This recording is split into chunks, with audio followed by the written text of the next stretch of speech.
Well, percenters, welcome back to 1424 basketball training, where the goal is to take 14 minutes, 24 seconds, or 1% of your day to get better.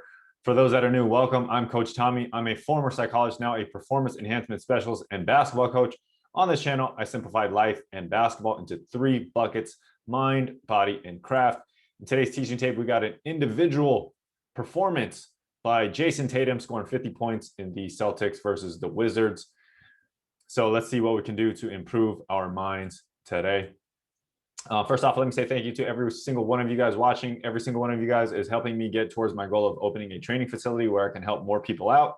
If you find these videos valuable in any way, please let me know.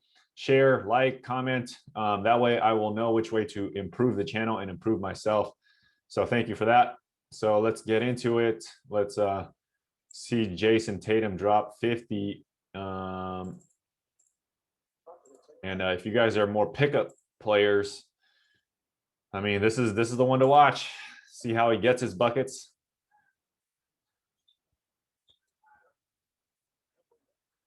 That's not what we want to see. We want to see Tatum score. So simple, right? This is how you get the ball first. You're just coming off a simple Iverson, right? Wing to wing.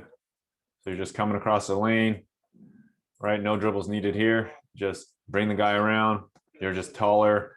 His hands are down. You just shoot it. It's pretty savage.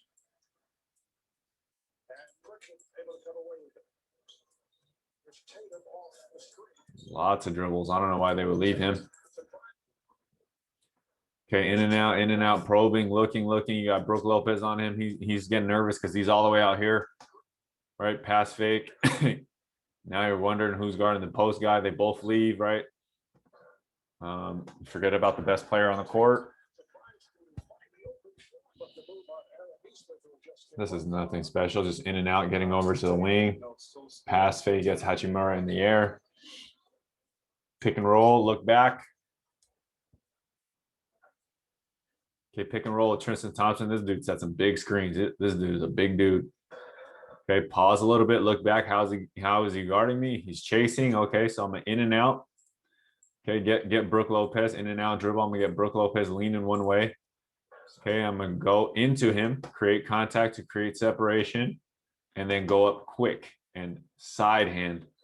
Okay, Robin Lopez is not a great leaper.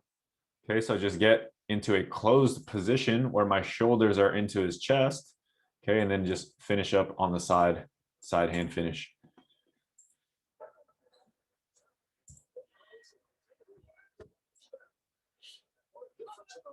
Tatum's a scorer, so it's about how many different ways he can score, and the mentality of a scorer is.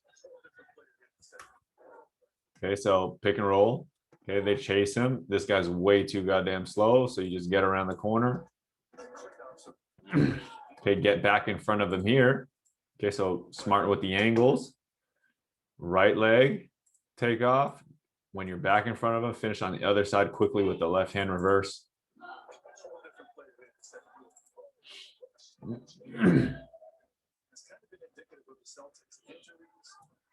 Tatum on defense. Okay, you can't just outpower a dude. I mean, this is smart defense, right? Super wide, right? This is what I call a Dorito, right? Westbrook just going into, normally he can bully everybody, but he's not stronger than Tatum, not with this little speed, right? So Westbrook goes into him, doesn't really affect Tatum. That's upper body strength and lower body strength, staying tall, waiting for the ball. Just smack the shit out of him.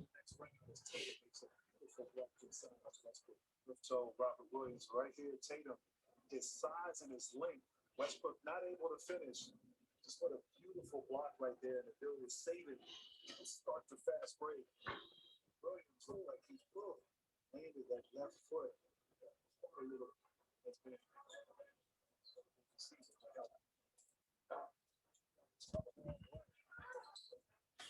I was just gonna call this move. Okay, so when you have it here, you can just go one dribble, step back, pretty much anytime, especially if you're taller.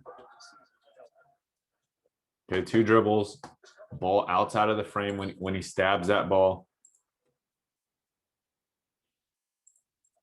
1, 2.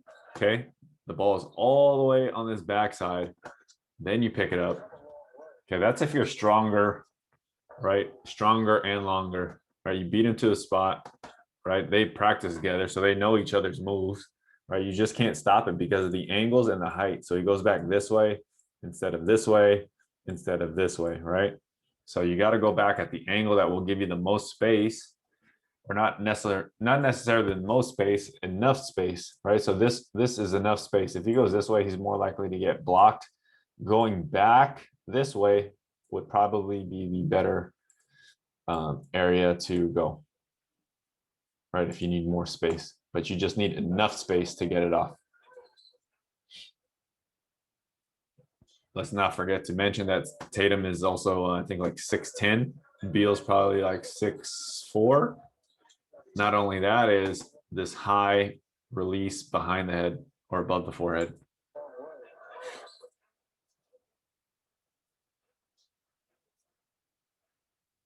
It's 6'8". They have him listed as 6'8". I think he's closer to 6'9".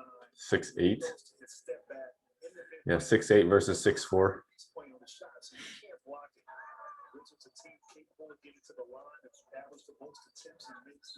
Oh my God. So this is poise, right? Catch and shoot, get your guy up in the air. Instead of immediately going around, right? Go into him and then come right back down.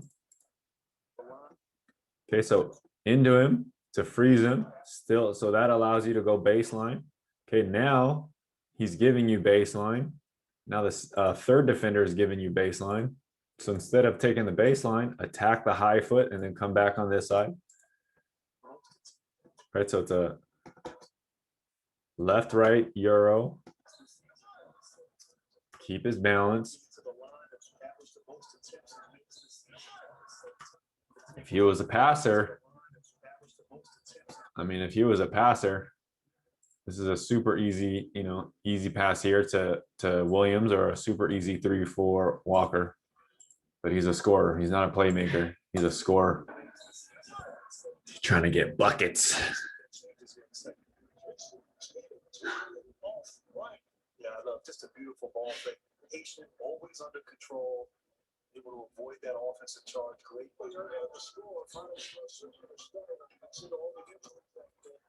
What is that? Maybe highlights of a simple assist pass? Like, come on. Come on. Where's all the free throws? I'm sure he got a lot of free throws. Tatum's not very fast. Oh, I was about to say, is he going to get a dunk? So he's not very fast. He's very shifty. Can he shoot? Yes. Is he very quick? No. So his height, his strength, his jumper all play into his ability to score, but his speed is not one of them. Where is he getting all his points? Are they hacking the crap out of him? A little post up.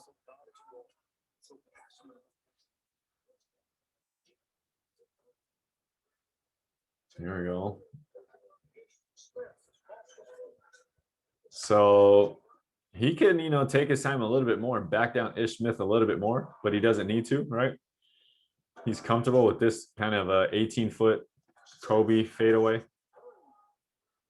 So 1, 2, right on the second dribble, right? Make it look like you're going to spin back left, right into a turnaround jumper. And then he comes right back with the footwork.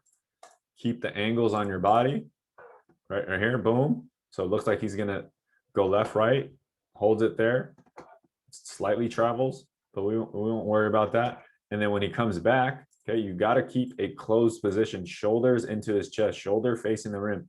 If you spun back all the way around where you're open, chest to chest, you'll get blocked. So the angles are super, super duper important. This is a very, very tough shot, okay? So once you get up in the air, you have to bring the ball around. So this guy swiping down won't bat it on the way up. So if you bring it up close to your body here, you'll get it smacked out of your hands on the way up. This is what the shooting coaches won't tell you. They'll tell you to bring it up in a straight line. So you bring it up and around so you don't get swiped on the way up.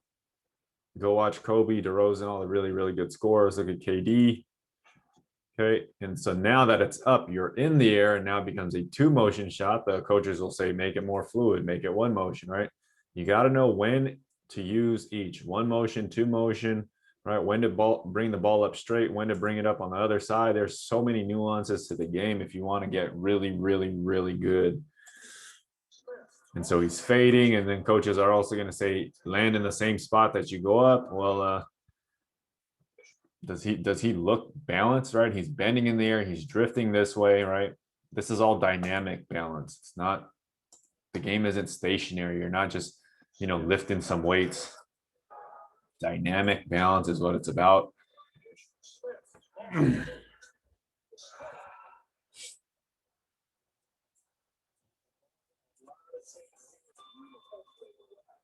And then let's get more into kind of like when are you in the gym? When are you in the gym? When is your trainer? When is your strength and conditioning coach? When is your regular coach telling you to lift weights in this position?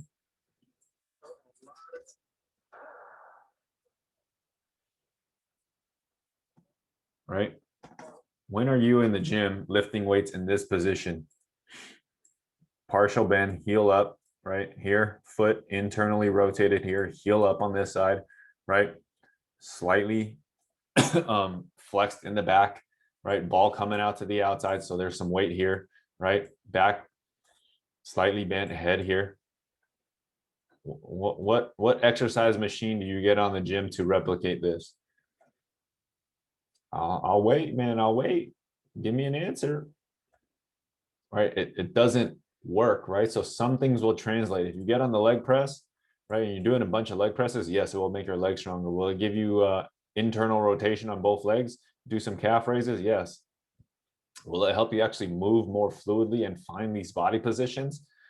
Definitely not. That's where the craft comes in. If you're too rigid in what you do and you think power cleans and snatches are going to help with this type of movement, it will help, but just very, very, very little, man.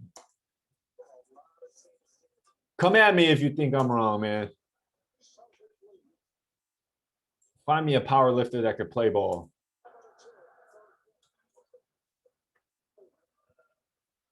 Catch and shoot, simple.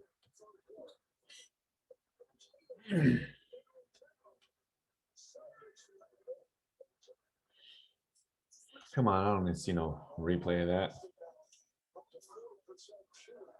There we go. First time they get open, easy possession for him to get open up off the ball than on the ball. So it looks like he's coming up right here or possibly to here. So Bradley Beal is trying to take that away. Okay, give him a nice little shove here. Easiest bucket he's gonna get all game. Right, set up coming the high. Whatever the defense chooses, they're wrong. I say that all the time. Bradley Beal, you getting cooked, boy. You getting cooked. I know his hamstring's not good. That's probably why he got that thing on his leg. Heard on the radio his hamstring's not all the way there. Tough time to have a hamstring injury when you're going against your training partner, someone bigger, stronger than you, playoff situation. Now it looks like he's going to come into this thing just by look how low and aggressive Bradley Beal is. Right, this is a big giant Dorito, not the best position. So as soon as he pushes in here, I mean, this is an easy setup for a turnaround jumper. Here it comes. Oh, notices the help comes, so you can't go to the turnaround jumper. wide pivot. Look how far this thing is. Look at the ball is away from him again, right, to keep it out of reaching hands. Lean. So now he's lifted. So now it's more of a jump. It's just transfer of the weight from the right to the left. So most of the pressure is on the left here jumping. So now it turns more into like a Dirk fade. Okay, versus the one we saw earlier, which is more like a Kobe fade. So now he's onto one leg.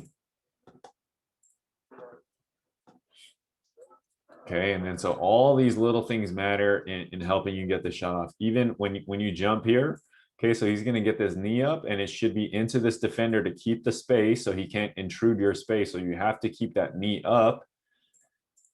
Okay, so he doesn't jump into you. If he jumps into your knee, you can flop and you can fall and stuff like that.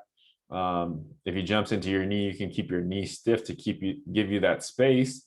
But also at the point of release, when he actually flicks this ball, you're going to see it's coordinated with this little knee extension or this leg kick. And that leg kick is to get a little bit more power into this shot since you're already up in the air. And okay, that leg kick isn't just for balance, it's for extra power. Right here, you see it's bent. You gotta practice this. You gotta be a basketball. You gotta be a hooper to know all of these things. If you're just watching this stuff and you're pretending and you're trying to emulate in the backyard, in the mirror, at the gym, you had to have done this or studied the shit out of this or talk to some really, really good players that do it. And they'll tell you why they do it, or they'll just say, I don't know why I do it. I just do it. But they won't be able to explain. So if you're an average player, I mean, I don't know how many secrets I just gave you. Share this with a friend if it's making sense. And I mean, I know. The weird thing is, I got parents that won't recommend me to other parents, especially parents at the same school, because I'm like the biggest kept secret. But they will recommend me to their friends and relatives. But when players are on the same AAU team, they'll recommend me, but they won't recommend me to teams at other schools. It's kind of wild until their players are either out of that school or have graduated. It's crazy. So I understand that part of it too. Footwork placement. Okay, so you're going to get space from a little feisty defender, Ishmith. Just put your foot in between him there. Okay, so put your foot in between. That'll give you some kind of space, just enough space to lift the ball up overhead. Okay, bump him. He's trying to draw a foul here. Right, now that he knows he's not jumping, just focus on making a shot. Looks like they were coming back a little bit. Between the leg skip hesitation. This is the first time I've seen a like actual one-on-one move here. Okay, between the legs, skip footwork, hezzy there. It's not a great hezzy, but it's enough.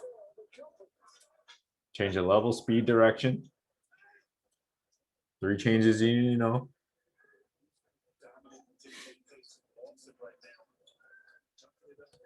So here's another. I mean, if you guys didn't know, I worked with Drew Hanlon for I don't know, a couple times. He's also, I've been on a couple of meetings with him, and he's taught me a lot about organizing stuff. But this is one of the moves that he's kind of famous for, because, or at least in my eyes, because he taught Bradley Beal to do it really well. Now he's teaching all these other guys to do it, and it's easier than a drag, behind the leg drag or behind the leg snatch physically. He doesn't go into all that, but that's kind of my specialty. Okay, so here, a little hip swivel, 1, 2, same foot stop. Okay, so it's left contact with left dribble, and then you're going to put this right foot placement is super important. Put it in between his legs, and then you're going to separate out this way.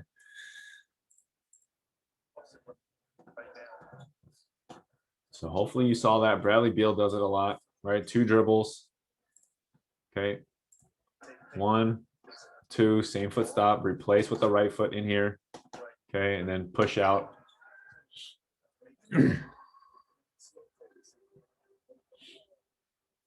That's easy money there. Oh, here's a better angle. All right, boom. So Tatum doesn't do it good mechanically, and that's probably okay. This is not how you should be stopping. Okay, he's gonna. I mean, I see Bradley Beal doing it like this too. You should not be stopping like this. I mean, it's very, very tough on your shins, heels, and ankles. But let's ignore the. You should be stopping ball of your foot first. It's going to feel completely different if you don't know what I'm talking about. So 2 foot, same foot stop, left foot, ball hitting at the same time. And then 1 foot replace, right? So you got to be strong enough to stop on that 1 foot. And here's a right foot replace. Okay, and then you push back, and then you jump back this way. Find whatever angle you need to jump back into to create your space, right? left, right jump. Make sure you do it with a late pickup or else you'll get called for a travel. 50 points. We'll step back. Super easy move. That's it. All right. Well, I don't know how he got 50 points. I really don't know how he got 50 points. Probably got a lot of free throws in there somewhere. Probably 20 free throws, I'm assuming, in there somewhere. What do you guys learn? Do you guys like these individual ones? Where I think, pickup and organized ball is so different. Pickup is more geared around one-on-one scoring and highlights and, getting yours. So the individual team tape, teaching tape will be much better for you if you're an team player, right? You can learn a lot of the individual moves, but it's like being very, very confident in fighting, right? Dribbling is like fighting. You don't really want to fight, but if you got into a fight, you'll be confident that you can fight and that you can punch, kick, grapple, jujitsu, all that stuff. The majority of the time, though, you're not going to be fighting. You're going to be using your teammates to help you, and it's just a different style. So if you are that elite player wanting to be the best basketball player ever, you have to understand all the team concepts, all the team movements, and then you have to be able to get in a fight, get into the one-on-one stuff if necessary.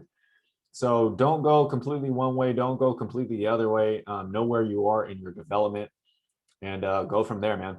All right, guys, until next time, take 14 minutes, 24 seconds, or 1% of your day to get better. Peace.